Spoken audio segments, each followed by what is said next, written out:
ആ ഇതാ വന്നല്ലോ ഉമ്മാന്റെ പുന്നാര മോനെ. ഞാൻ പറഞ്ഞ കാര്യം എന്തായി? ഇതിപ്പോ ഒരു മാസത്തോളായി ഞാൻ പറയാൻ തുടങ്ങിയിട്ട്.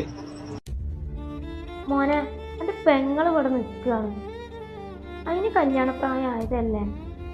ആ സമയത്ത് എനിക്കൊരു പെൺകുട്ടിനെ ഇഷ്ടമാണ്, ഈ അതിനെ തന്നെ കെട്ടുള്ളൂ എന്ന് പറഞ്ഞിട്ടുണ്ട്. ഇപ്പൊ ഞാൻ എന്തെന്ന് പറയല്? ഉമ്മ ഒന്നും പറയണ്ട, ഒരാഴ്ചക്കുള്ളിൽ ഇതിന് മറുപടി വേണം.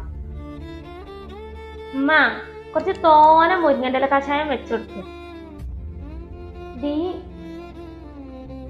എന്നാലെങ്കിലും അവന്റെ തല നന്നാവട്ടെ.